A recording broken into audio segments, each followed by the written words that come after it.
what if there's a secret to wealth? Well, Kevin O'Leary believes that secret is out in the open, and I think you'll agree, way too many people at the bottom of the financial totem pole remain stuck there because they don't understand how to de-link their time from their money. This is not financial advice, but you need to take away this important thing from this next clip before I tell you more about it. I teach a lot now, young entrepreneurs, and I'm beginning to realize that a lot of people are confused about what it takes to be successful. And I don't mean just money. You know, it's not, I don't get up in the morning and say, I want to be richer. I don't give a shit. I don't need any more money. But you don't get rich pursuing the greed of money. You get rich because you're passionate about something.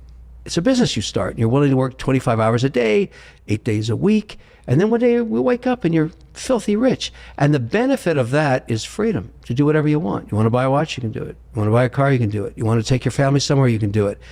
But mostly what happens, and this is kind of interesting, I don't care who you talk to, you just work harder. You just do more. I never worked harder in my life than I am now. I'm just all over the world all the time, doing stuff I love, and I have the freedom to pursue it. Now, I know that you're thinking it sounds similar to what every person at the pinnacle of an established business empire tells you as their backstory, but you'd be surprised at how that simple message of hard work has been lost to a vast majority of the younger generation. A survey just last month revealed how a staggering 60% of employers report being hesitant to hire new college graduates in Gen Z, and this is because of the low work ethic and reporting burnout despite being in their youthful and energetic years. As much as times have changed and new technologies have aided people's careers, a large number of young people just don't report having the same drive anymore to lay the foundations of their career in their 20s. That's why what Kevin said there sounds so simple yet necessary. By the way, subscribe to Money Mastery and hit the notification bell for more content like this. But I think I know many of the objections that will come from young people who feel betrayed and alienated by the system. Why do they need to listen to some rich businessman about making ends meet? And there might even be merit to that frustration because it's very easy for people to feel like the odds are stacked against them, especially with a job market like this, stagnant wages relative to inflation, and being stuck in a never-ending cycle of debt that chases them through their life. But if you can just look past that for a second, you'll understand something. Even if you believe this capitalist system is stacked against you, which a lot of young graduates actually do, you don't really have much of a choice. People starting off their careers today are stuck at the bottom, and there's no one but themselves that can drag them up. It's easy to feel like life isn't fair and it's not your fault, but the brutal truth is that no one really cares unless you can climb out of the abyss in your career. Your career works in spirals, which can either be downward or upward spirals, but what Kevin wants you to do is work as hard as possible to turn that spiral around in your life, just to escape the abyss of zero that too many people get stuck in. Making more money after that becomes easier than making money when you have nothing. The mistake people make, so I want to give a little advice here. I think the average salary in America is about $58,000. That's it. If you just save 10-15% of it by not buying shit you don't need, and just stick it in an app, anything that just accrues to the market. You don't need to open a big brokerage account. There's lots of apps out there. I backed one called Beanstocks that just lets you put $15 in a week or whatever, $100 a week, whatever you want to put in, and just let it sit there during your lifetime. You'll end up being a millionaire. You'll have $1.5 million in the bank by the time you're 68, when you're retiring.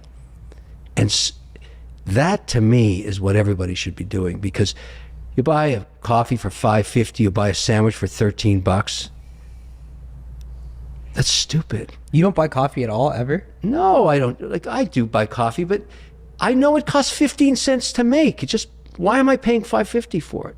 So you're a big at-home coffee guy? No, I'm a big at office. I provide coffee for everybody. Like, you know, I'd rather you stayed and worked than go and spend $5.50 or go buy a sandwich for $13. This one is a bit contentious. I've heard plenty of people harp on whether it's better to make your coffee at home or get one from a coffee shop, and it's obviously a metaphor for whether it's better to save your money by being frugal or save your time. But there's one thing you can glean from this entire conversation with Kevin O'Leary, and it's that he's talking to the average person, which is the vast majority of people. And the fact is that most people, by definition, are not going to start making a radically large amount of money to the point that the small daily expenses adding up don't matter to them. Around a third of Americans today make over 6 figures a year, and then even 2/3 of those people say they are living paycheck to paycheck. Clearly something is wrong on a deeper level. I hate pissing away money. I just really do.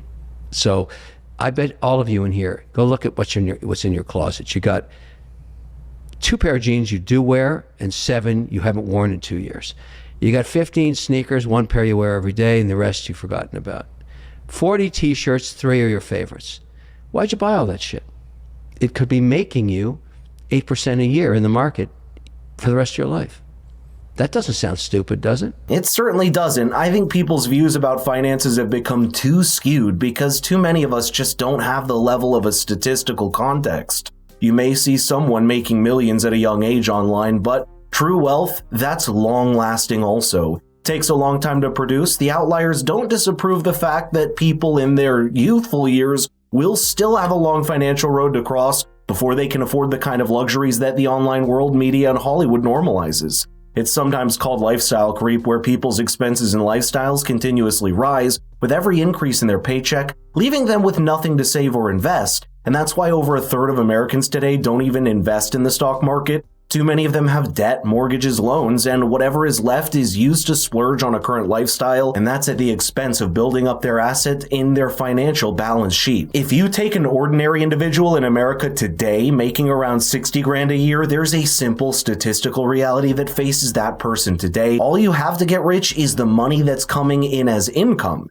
That means you can either choose to spend it in an income expense cycle forever, or you can use a portion of that to increase your future income. For most people, the answer is still to set aside a portion of their money on investments, a side hustle, or a business that they need to work extremely hard for in the beginning. It's about delaying gratification, which unfortunately not a lot of people can do, but that's what separates people who make use of the incredible financial mobility this country offers versus those that still live on paychecks in their 40s and 50s. Standing at zero is like standing in a black hole. It's almost impossible to escape it and requires an incredible amount of will and force to leave its grasp. But further away you escape, the easier it becomes. That's similar to how Kevin O'Leary has described how to make your first $1 million. Your first job, if you're pursuing your first million, and I've said this many times, it's not easy to make $1 million. I've said it's virtually, the most difficult task on earth because you're basically starting a business, and it doesn't happen overnight. And then the first 5 million is next to impossible. And the strange thing, but maybe intuitively makes sense, is building wealth past that is about investing. It's about, you make your first million as an operator and then you become an investor. It is a common through line with a lot of people that don't come from money and yet have amassed millions. All you have at the start is your mind and your work ethic to get the ball rolling, but it takes a lot of willpower to start. Let me know in the comments what you thought about this exchange and share this on social media because there's a lot of people that need to hear the message.